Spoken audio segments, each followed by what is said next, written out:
Alors, bonjour tout le monde et bienvenue pour le nouveau chapitre 9. Qu'est-ce qui se passe à mon micro? C'est bon. Alors, dans ce nouveau chapitre, nous allons voir ensemble la résolution d'adresse, le principe de l'adressage MAC IP, même si j'ai envie de dire que ça c'est de la révision. L'ARP, c'est la nouvelle notion clé à voir et c'est un peu le but de ce chapitre. Et puis ce qu'on appelle le protocole NDP, Neighbor Discovery Protocol, qui est un protocole de découverte dédié à l'IPv6. À vrai dire, quand on parle de la partie adressage IP et adressage MAC, cela ne sert que comme une introduction au vif du sujet qui est le protocole ARP. Je pense que tout le monde se rappelle très très bien de la notion de l'adressage IP et l'adressage MAC parce que j'ai insisté lourdement précédemment à ce que vous compreniez très très bien cela parce que se considère comme la base de l'adressage pour tout le reste de la formation ou même la base de réseau pour tout le reste de la formation. On a ici un PC 1, un PC 2, je vais dire un PC 3, hop, et puis nous allons partir sur un routeur et puis derrière nous aurons un réseau public, Internet, WAN, peu importe ce que c'est. Alors, imaginons que le PC1 il a une adresse IP qui s'appelle IP1, que le PC il a aussi une adresse MAC qui s'appelle M1, pareil pour les autres. Je vais dire juste I2 et M2. Et là aussi I3 comme IP3 et M3 comme MAC3. Alors, on a bien expliqué précédemment et nous avions dit que quand on est dans un réseau local, il n'y a aucune utilité d'aller voir le routeur. Le routeur aussi, il a IR comme adresse IP de routeur et MR comme l'adresse MAC de routeur. Il n'y a aucune utilité d'aller voir le routeur parce que le routeur, dans ce cas-là, il ne sert pratiquement à rien du tout parce que à l'intérieur d'un réseau local, on communique directement entre nous. C'est normal, rappelez-vous l'exemple de la poste. Si vous êtes dans le même immeuble ou la même entreprise, ça ne sert à rien d'aller voir la poste pour donner un courrier. Vous pouvez le remettre directement en main propre. Pas de souci, pas besoin d'aller faire autrement. Alors, ça c'est en ce qui concerne l'acheminement de données ou ce qu'on appelle l'adressage en interne. Et du coup, par conséquent, si vous avez bien compris, vous allez automatiquement déduire que quand on est à l'intérieur d'un réseau local, l'adresse IP ne sert absolument à rien du tout. On n'utilise que l'adressage MAC. Quand on est à l'intérieur d'un immeuble, l'adresse de l'immeuble ne sert à rien. On va chercher dans quel étage elle est la personne et quel est le nom de la personne. Vous voyez que on utilise des critères encore beaucoup plus précis que le critère de base, que le critère classique qui est l'adresse. Alors, ça c'est, je pense que tout ce que je dis ici, c'est pas une surprise pour vous. Vous le connaissez déjà et très très bien, tant mieux pour vous si vous le connaissez. Après, imaginons que si j'ai besoin d'aller joindre un autre réseau qui est là, un réseau qui a des machines qui sont quelque part connectées ici, maintenant, je suis obligé malheureusement d'aller voir le routeur ici et d'aller me servir de routeur pour aller joindre la destination. Je pense que tout ce que je dis ici, c'est pas un secret pour tout le monde. On l'a tellement expliqué. Maintenant, qu'est-ce qui va se passer? Le PC qui est là, le PC 1, il va envoyer quelque chose à PC 2 qui est là. On n'a pas besoin de l'IP, MAC 1 à destination de MAC 2. Très bien, le tour est joué. On va envoyer quelque chose à PC 4 qui se situe ici, sauf que PC 4 qui a I4 et M4, il est très loin de notre réseau local. Il utilise d'autres systèmes d'adressage ou une autre adresse IP réseau qui est loin de notre.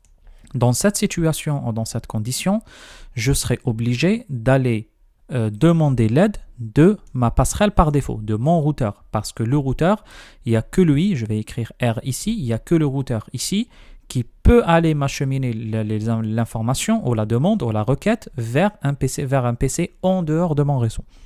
Pour l'instant, on fait que de la révision. Alors, dans ce cas-là, l'IP source, et là, j'ai insisté lourdement dans le passé sur ça, IP SRC, c'est qui? C'est, on a dit clairement, IP qui 1. MAC source, MAC SRC, c'est clair, c'est la MAC 1. Il n'y a pas de souci pour l'instant. Ok, du coup là, je prépare mes informations de routage. Je vais router vers qui? Ah, c'est ça la bonne question. Et je pense que si vous avez bien suivi les vidéos précédentes, c'est très facile pour vous. IP, DST, destination, et MAC, destination. Alors, pas de surprise, IP de destination, c'est simple, c'est IP4.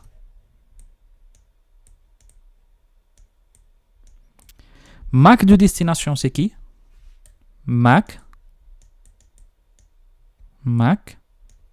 4. Oui? Non, évidemment. Alors, si vous avez bien suivi, normalement, vous vous rappelez très bien que l'adresse MAC de destination, l'adresse MAC ne sortira jamais de réseau local. Du coup, l'adresse MAC de destination, c'est qui? C'est l'adresse MAC de la passerelle par défaut. Du coup, c'est MAC routeur et non pas la MAC 4. Parce que le MAC, l'adresse MAC, pardon, ou la MAC, ne sort jamais de réseau local. OK? La limite de la passerelle par défaut, c'est la limite de l'adressage MAC. On ne peut pas aller avec une adresse MAC au-delà de réseau. OK? C'est comme l'adressage physique qu'on a fait pour le système postal en disant l'adresse MAC, l'adresse physique de destination pour vous, c'est la poste. Quand vous allez remettre un colis à la poste, vous allez à la poste. Vous n'allez pas jusqu'à le destinataire final. C'est que l'adressage que vous utilisez vous-même physiquement pour aller adresser le courrier, vous allez vers qui? Vers la poste. Et on ne va pas aller au-delà. Et la poste dans le système d'adressage IP, c'est qui? C'est le routeur. Du coup, la limite de notre requête, c'est le routeur. À partir de là, je pense que vous vous rappelez ce que nous avions dit dans le chapitre précédent, le protocole IP, il assure deux rôles. Décapsulation, du coup, il va jeter l'information qui est là parce qu'elle n'aura plus aucune importance. Et rencapsulation, il va remettre les informations de routage de niveau 2 les plus adaptées. Et là, on va remettre une adresse de niveau 2 de destination de type WAN qui utilise chacun sa propre technique propre à lui. Quand on fait le WAN, on va discuter de ça avec beaucoup plus de détails. Je pense que les choses sont claires et que vous n'avez rien loupé jusqu'au-là. Alors, maintenant, on va passer au deuxième point de ce chapitre qui est le plus important d'ailleurs. Et tout ce que j'étais en train de dire ici, ce n'était que la phase introductive. Peut-être que vous êtes en train d'entendre ou d'écouter ce que je dis en disant « Mais attends, il y a un truc qui m'échappe. » Comment le PC1, il connaît l'adresse MAC de routeur? Vous voyez, c'est un peu une question... c'est une question qui... je ne sais pas, qui peut vous revenir en tête si vous avez bien suivi. Comment le PC1, ici, quand il achemine quelque chose à PC2, comment le PC1 connaît l'adresse MAC de PC2? Parce que avant d'envoyer, vous voyez que on doit remplir ces informations. Et ici, vous allez mettre MAC2 de destination, si vous envoyez à PC2, bien sûr. Là, qu'est-ce que vous allez faire? Vous allez devoir chercher la MAC2. Il faut la connaître, il faut la savoir. Et puis, vous allez peut-être poser une deuxième question en disant, mais tu dis peut-être n'importe quoi. Parce que ce que je vous dis depuis le début, que l'adressage IP n'a aucune importance au sein d'un réseau local. Ben, vous allez me dire, dans ce cas-là, on va faire un exercice. On ne va pas utiliser des adresses IP et on va essayer de router des informations. Vous voyez? Est-ce que c'est vraiment possible? À vrai dire, bien sûr que non. Parce que si on retire les adresses IP de nos cartes réseau ici, si on retire les adresses IP de nos cartes réseau, ben on n'aura pas de requête envoyée. Et vous allez me dire, dans ce cas-là, tu te contredis tout seul. Tu te dis d'un côté que l'adresse IP n'a aucune importance pour l'acheminement des requêtes ou des trames au sein d'un réseau local, et là tu te dis quand même il faut toujours avoir une adresse IP. Vous voyez que ça commence à faire un peu mal au cerveau. Oui, on va répondre à tout ça.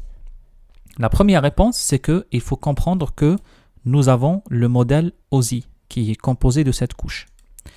Alors 2, 3, 4, 5, Je crois que j'ai fait 7, peu importe. On a le modèle OSI qui est composé de cette couche. L'adressage IP se situe ici, au niveau de la couche 3 de modèle OSI.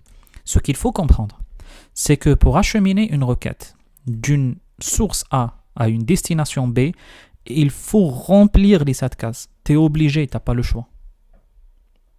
C'est une façon de dire. Quand on dit c'est un protocole de niveau 2, ça ne veut pas dire qu'on va prendre dans le modèle OSI juste le niveau 2.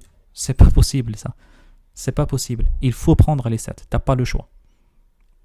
Du coup, pour acheminer des données entre un PC1 et un PC2, on est obligé d'avoir une adresse IP source et IP de destination.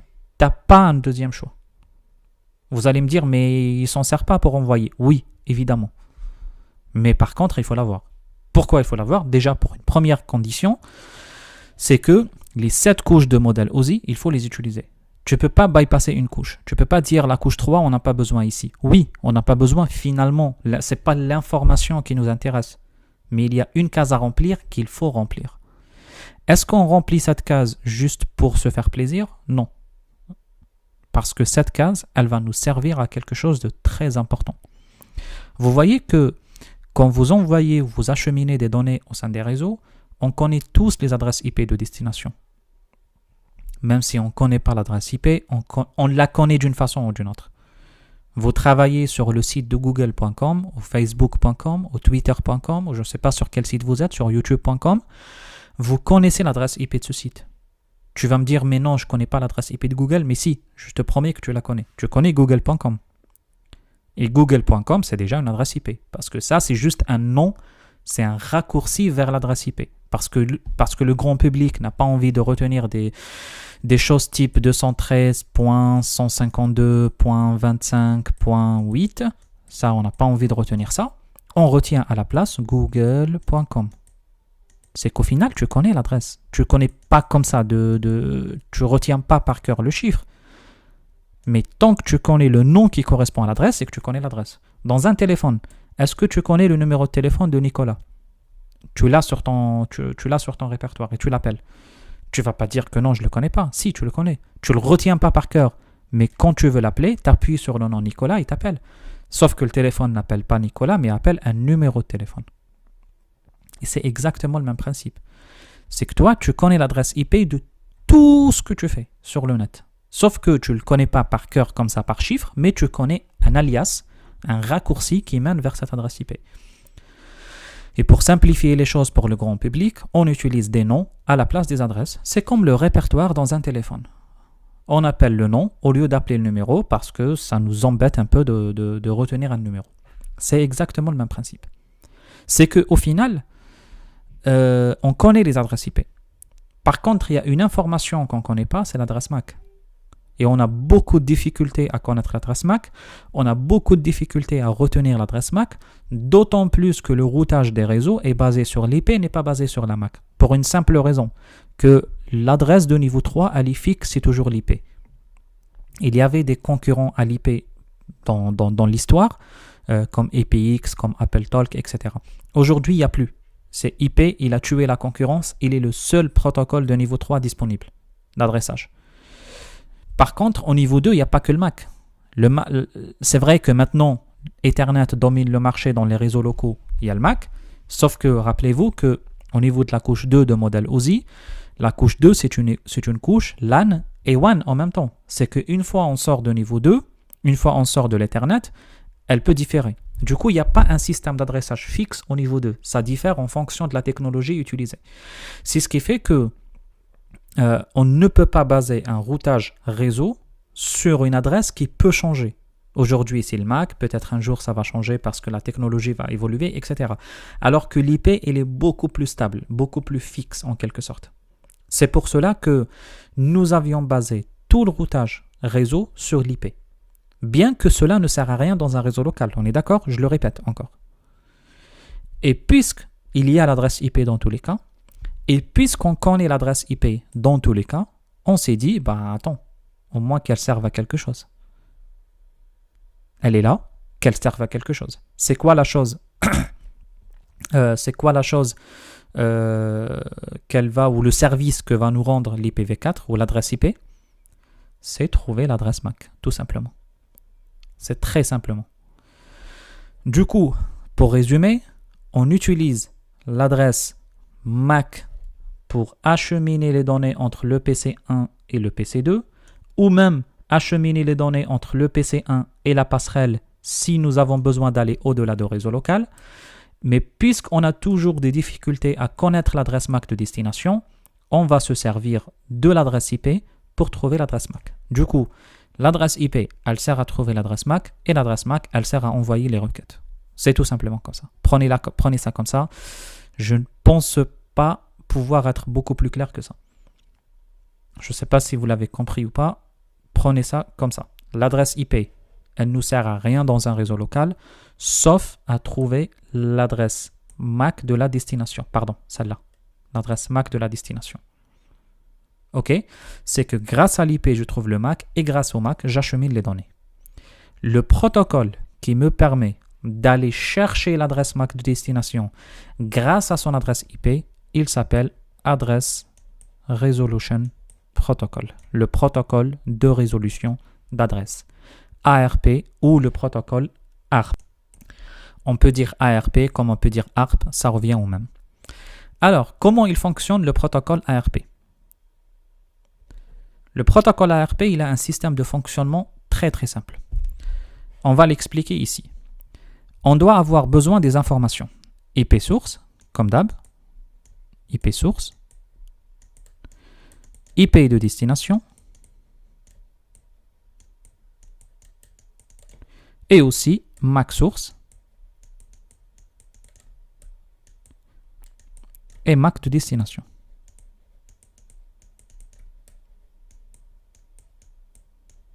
OK? Maintenant, le PC1, il a envie d'envoyer quelque chose à PC2. C'est bon? PC1, il a envie d'envoyer quelque chose à PC2. Qu'est-ce que va faire PC1 dans ce cas-là? PC1, il va préparer les informations pour envoyer. IP source, il n'y a pas de débat. C'est simple. IP source, c'est qui? C'est IP1. Qui est 192.168.1.1, par exemple. Je dis n'importe quoi. MAC source, il n'y a pas de souci, c'est la MAC 1. Là-dessus aussi, il n'y a pas de débat. Il la connaît, c'est l'adresse de sa propre carte réseau. La IP de destination, c'est qui? C'est l'adresse IP de la machine que j'ai envie de joindre. La machine que j'ai envie de joindre, c'est la machine 2. Du coup, l'adresse de destination, c'est IP2. La MAC de destination, c'est qui? Il ne la connaît pas. Tant qu'il ne connaît pas, il envoie à la diffusion. F, F, F, F, et faites des F jusqu'à la fin. 12 fois F. OK? C'est bon? Les F, c'est quoi? Petit rappel, c'est l'adresse MAC de diffusion. C'est toujours, on utilise la dernière adresse pour la diffusion. La dernière adresse, c'est en quelque sorte, on va mettre tous les bits à 1. 1, 1, 1, 1. Ça donne quoi ça en hexadécimal? F. Encore, point, 1, 1, 1, 1. C'est quoi ça? Il n'y a pas de point au milieu. Hein. Ça donne quoi? Un deuxième F. Du coup, on va écrire FF. Et puis là, je mets un point ou un tiret, peu importe, des points. Et je vais aller 6 fois, comme ça. FF, je multiplie ça par 6. Ça donnera, ça c'est 4, multiplié par 12, ça donnera 48.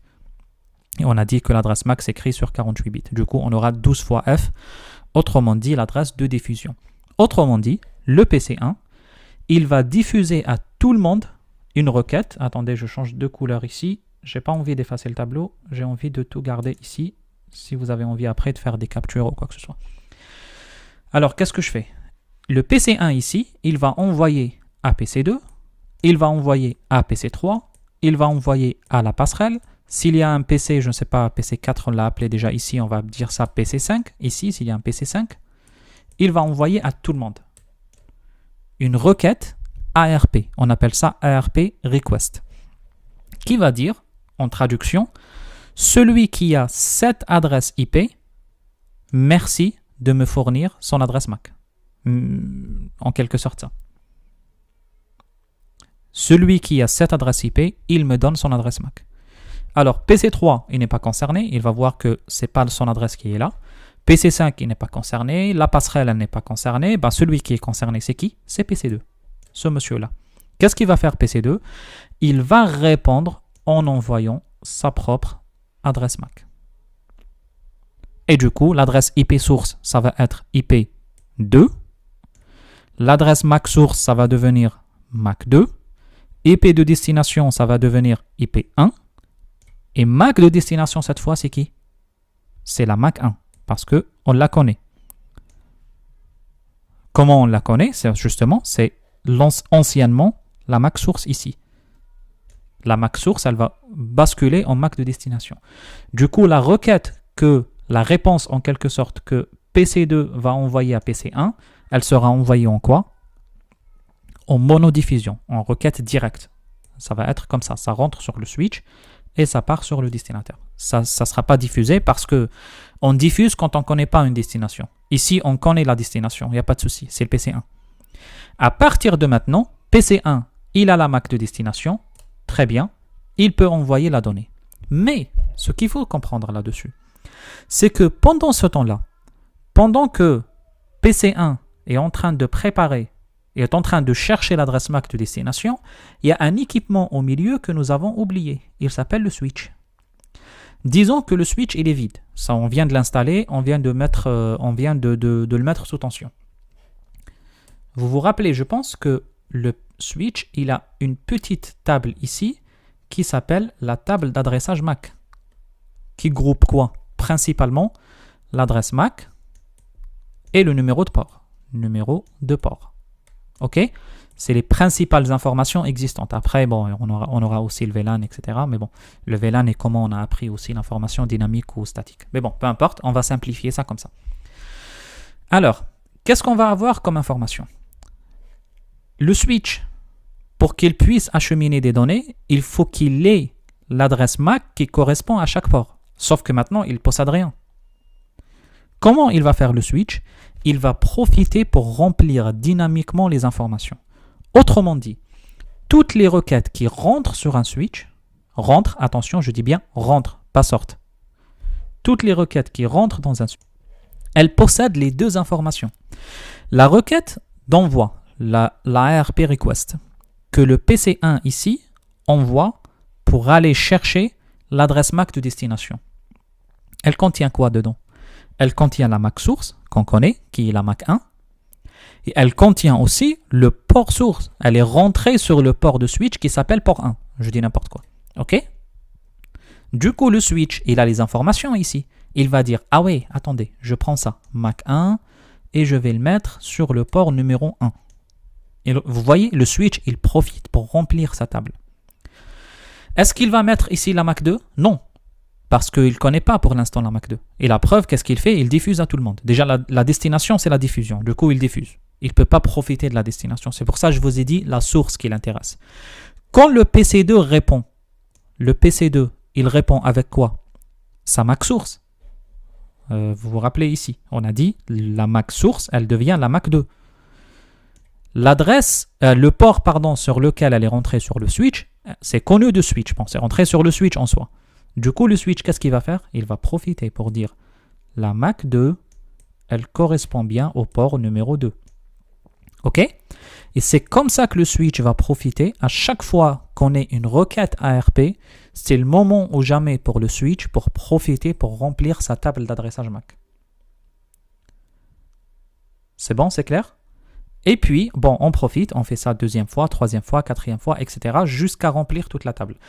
Dorénavant, quand le PC1 envoie une requête directe à PC2, là maintenant c'est bon, il envoie la donnée, par exemple un ping ou une donnée ou un mail, un fichier, peu importe ce que c'est. À ce moment-là, le switch, il n'aura pas de souci à acheminer la donnée. Parce que la source, il la connaît, et la destination, il la connaît. Et l'information va circuler directement. C'est bon? Il n'y aura plus de diffusion parce que le switch, il connaît les adresses MAC qui correspondent à chaque port. Et les PC aussi, ils se connaissent. Le PC1 connaît toutes les infos de MAC 2 et le PC2 connaît toutes les infos de MAC 1. Et c'est comme ça que ça se passe pour le protocole ARP. Allez, on va faire un petit tour de la pratique pour essayer de voir. Je préfère faire tout dans la même vidéo. En tout cas, la partie pratique, je ne pense pas qu'elle va nous prendre beaucoup de temps. Et comme ça, on aura une vidéo qui décrit le protocole ARP de fond en comble, de A à Z. OK? Allez, on va voir le protocole ARP en vidéo rapidement. J'enlève ça. Je sors de... comment je peux sortir? J'ai oublié. Ça, c'est comme ça. Très bien. Alors, maintenant, qu'est-ce que je vais faire? Je vais vous montrer le protocole ARP dans la vie réelle. Déjà, si on prend sur mon PC, je vais prendre le CMD. Il est toujours conseillé de l'ouvrir en mode administrateur. Même si vous faites quoi que ce soit, il est toujours conseillé de l'ouvrir en mode administrateur pour que vous puissiez exécuter les commandes de système à tête reposée. Mais attention, quand vous l'ouvrez ou l'exécutez en mode administrateur, là, vous vous donnez tous les droits. C'est que si vous faites une bêtise, bon, la bêtise sera exécutée. Alors, qu'est-ce que je vais faire? Pour effacer le cache ARP d'une machine, pour l'afficher déjà, vous avez la commande ARP-A. Et pour l'effacer, vous pouvez insérer la commande ARP-D. Et là, nous avons effacé le cache ARP. Si je reteste à nouveau avec ARP-A, vous allez voir que le cache a été effacé. Bon, entre autres, il y a des données qui circulent sur ma machine. C'est ce qui a fait que, par exemple, le 1 a été inséré. À vrai dire, c'est pas vraiment ça. Il y a une fonctionnalité qui s'appelle Promiscuous ARP. C'est que une passerelle par défaut dans un réseau, un routeur dans un réseau, il envoie toujours des requêtes ARP à toutes les machines pour leur dire « Messieurs, gardez dans vos têtes que je suis le routeur. » OK? C'est ça ce qu'on appelle les requêtes Promiscuous ARP. Et ces requêtes, c'est des requêtes qui permettent aux machines après, pour aller sur Internet, de ne pas faire à chaque fois le processus ARP. Vous voyez que le 1.1, qui est l'adresse IP de ma passerelle par défaut, autrement dit de ma box, ou de mon modem, on va savoir dans quel pays vous regardez ou comment vous le comprenez. Le modem ici, il a le routeur en quelque sorte aussi. C'est ma passerelle par défaut qui est le 1.1. Il cesse pas de me fournir automatiquement l'adresse MAC qu'il possède. Et dans ce cas-là, c'est bon, on aura l'information. Elle est là, et la machine, même quand vous effacez les requêtes ARP, la machine, elle ne va pas l'effacer parce qu'elle considère que cette information est très importante. Par contre, vous voyez qu'avant d'effacer, on avait quand même énormément d'informations en plus.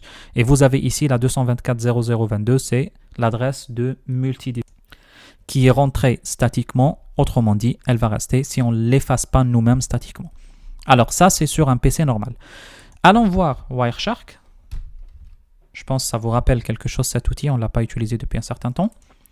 C'est l'outil qui permettra de faire des analyses de réseau.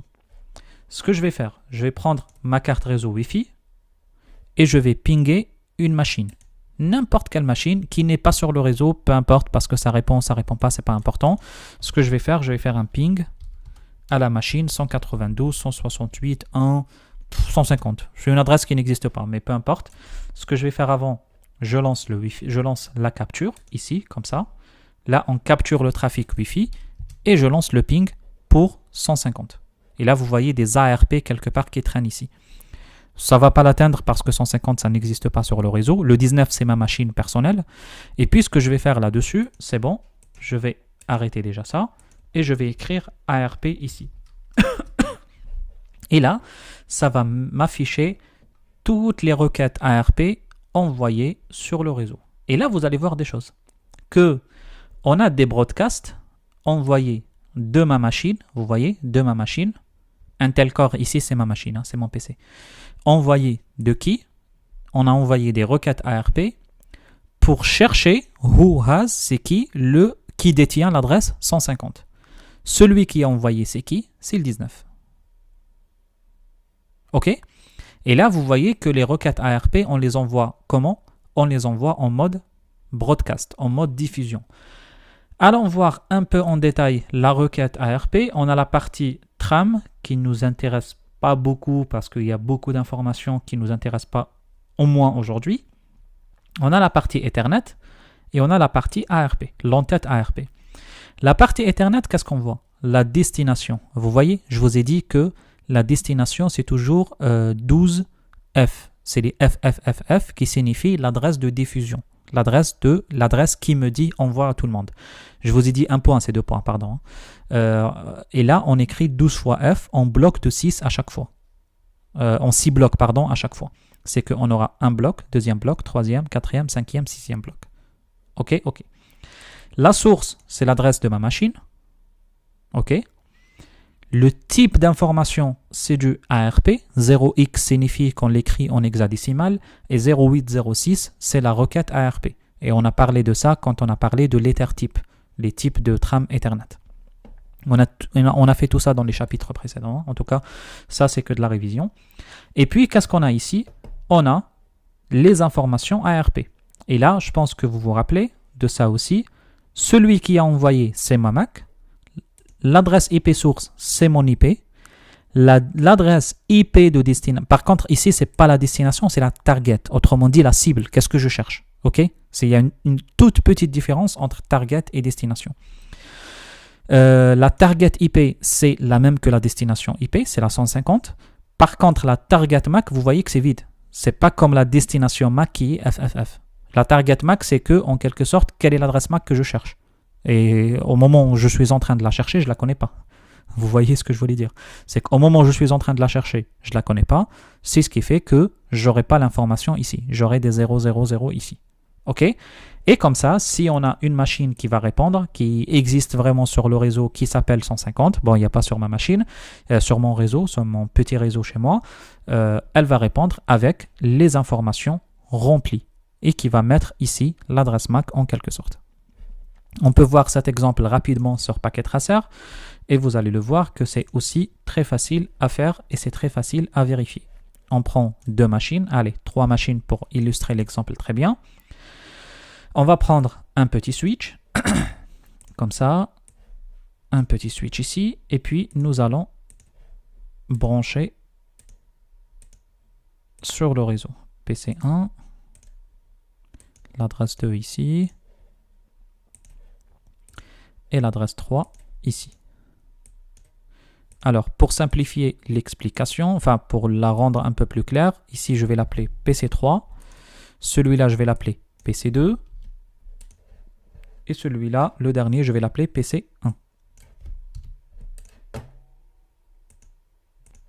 Très bien. On a 3 machines.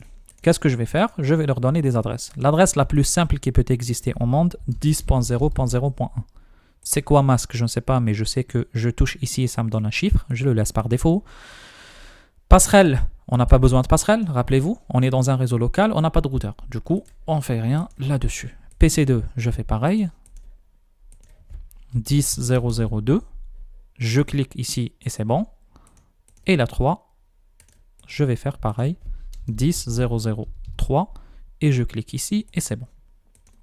Alors, c'est bon ici. Et maintenant, je passe en mode simulateur. Le mode simulateur, c'est un peu comme un Wireshark installé sur Packet Tracer, en quelque sorte.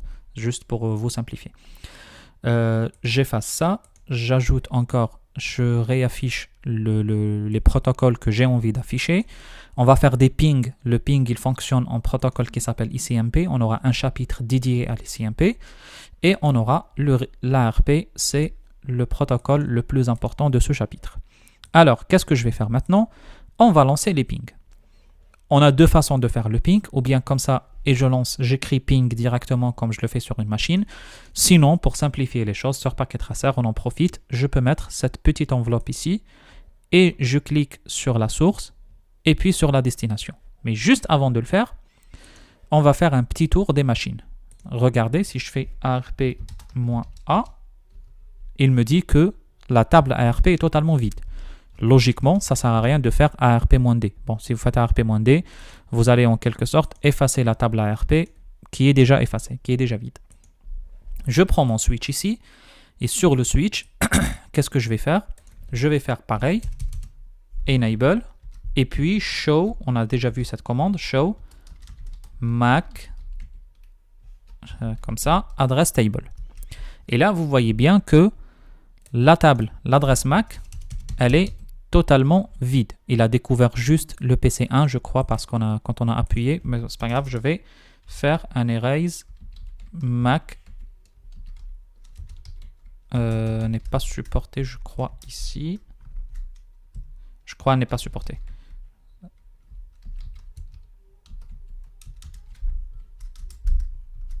Je crois n'est pas supporté, c'est pas grave. Je peux faire un petit reload pour rebooter le switch. Et on va attendre que le switch reboot normalement. Après, ce que je vais faire encore, show MAC address table. Et là, vous voyez bien que la table d'adresse MAC, elle est totalement vide. Et que le switch ne connaît absolument personne. Maintenant, on commence à faire les pings. On va passer en mode simulation à nouveau. Et je vais lancer les pings, mais après que cela devienne vert. Parce que sinon, ça ne va pas marcher. Le filtre ici, il est ARP ICMP, du coup, c'est très bien. Après, qu'est-ce que je vais faire? Je vais lancer le ping. En attendant, je vais activer option préférence Always Show Port Label.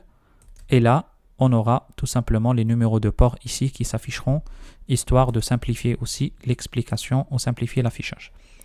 C'est bon. Il vaut mieux passer en mode real-time pour faire les différentes activités et puis on revient en mode simulation à nouveau. Alors, je lance maintenant mes enveloppes. Je clique ici et je clique sur le destinataire. Est-ce que le PC1 connaît l'adresse MAC de destination? Non, il n'a jamais rien envoyé pour PC2. Et d'ailleurs, la table ARP, on a vu, elle était vide. Alors, logiquement, la requête ping, qui est le vert la plus claire, elle va pas se lancer. Il va d'abord lancer une requête de type ARP avant. Et d'ailleurs, même quand je mets comme ça la souris, ça m'écrit que c'est un type ARP.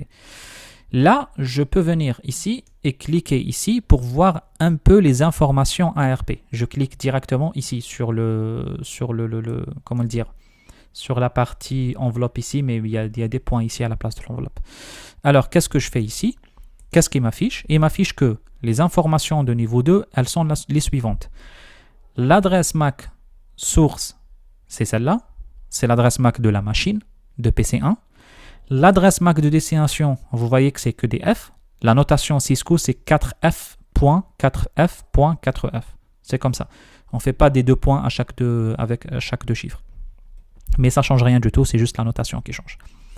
Après, qu'est-ce qu'on a? On a l'ARP packet source, c'est l'adresse IP source, 10.0.0.1, et la destination, c'est 10.0.0.2. En quelque sorte, ici, comme si je suis en train de dire, messieurs, s'il vous plaît, celui qui a l'adresse IP 2, il me donne l'adresse MAC qui correspond.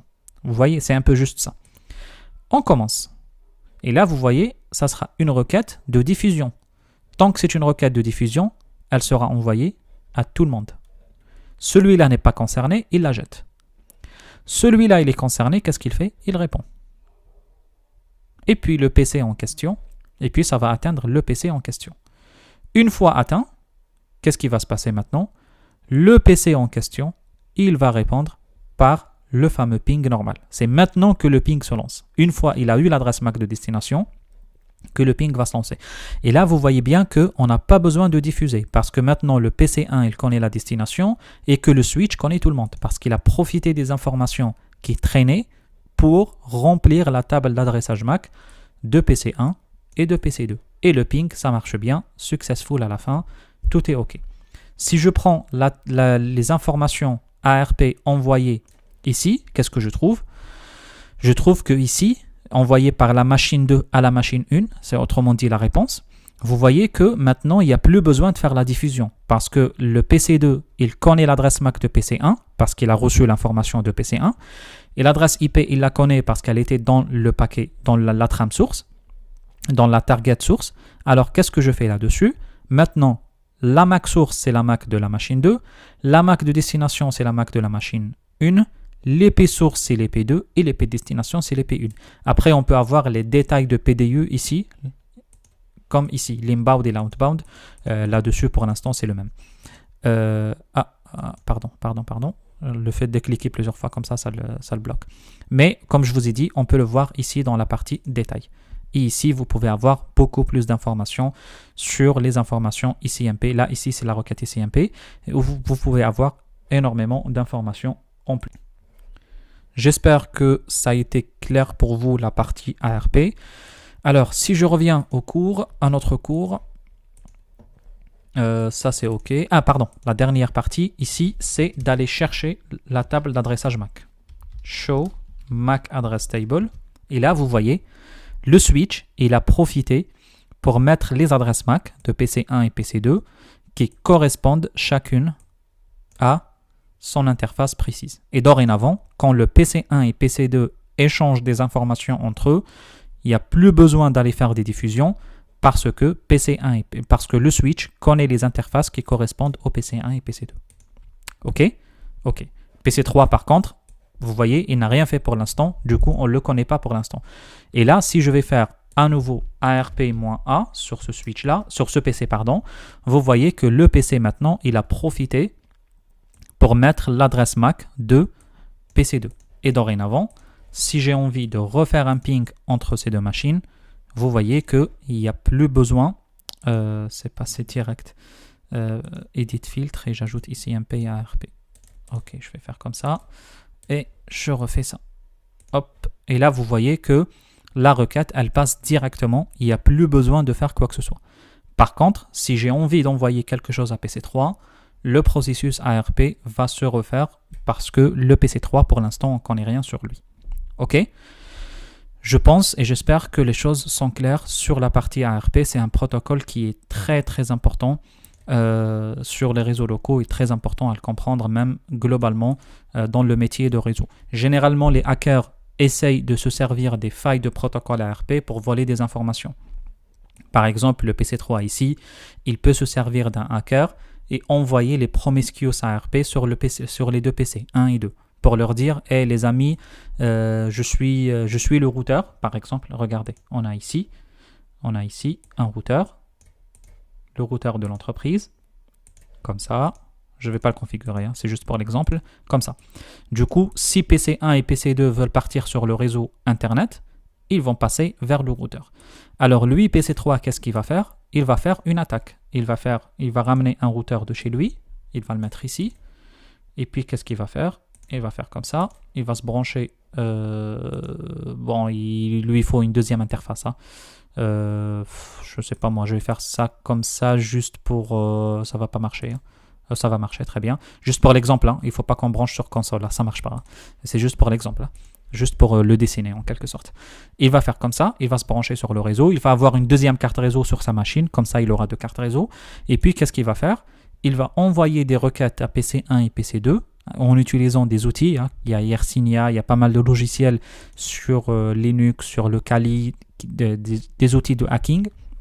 Il va envoyer des informations pour leur dire « Les amis, je suis devenu votre nouveau routeur. » Et les PC, dorénavant, quand ils ont besoin d'envoyer des requêtes pour aller sur Internet, ils vont envoyer à ce PC-là.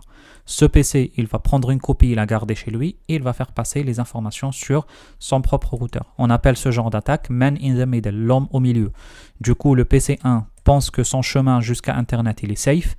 En réalité, il n'est pas safe. Il y a ce gars-là au milieu qui est en train de récupérer une copie de toutes les données qui circulent.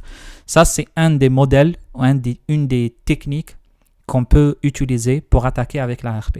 Est-ce qu'il y a des solutions? Oui. Par exemple, il y a une technique qui s'appelle Dynamic ARP Inspection qui permettra de dire je ne permets les requêtes ARP promiscuous, les requêtes qui vont dire que je suis le routeur, qu'à partir des ports qui sont tolérés par le switch. C'est que le switch, il déclare trust port sur celui-là, le port F04 parce qu'il y a le vrai switch, le vrai routeur, pardon. Et ici, il n'y a pas le vrai routeur, alors qu'est-ce qu'il va faire? Il va le déclarer comme port non-trust, comme port qui n'est pas un port de confiance. Vous voyez, en quelque sorte. Et du coup, il n'y a que les requêtes envoyées par cette interface-là qui seront autorisées. Il y a des techniques comme ça, que ce soit pour hacker ou que ce soit pour usurper l'identité, etc. ou même pour faire face à des hackers en technique de défense. Quand on fera la CCNA sécurité, c'est après qu'on termine les cours CCNA, on va faire tout un chapitre ou une partie de chapitre sur les attaques ARP et comment mitigate ou comment faire face à des attaques ou atténuer des attaques de type ARP. Je ne sais pas si on a fait le tour de tout. Oui, il reste la partie IPv6. On ne va pas l'expliquer vraiment en détail parce qu'il n'y a pas la nécessité de l'avoir. Hein. C'est juste que ce qu'il faut savoir sur l'IPv6, pour l'instant, il y aura des chapitres détaillés, des chapitres dédiés à l'IPv6. Ce qu'il faut savoir sur l'IPv6, c'est qu'on a deux types de requêtes, Network Discovery et Network Advertising, c'est ND et NA, les requêtes IPv6 ND et les requêtes IPv6 NA.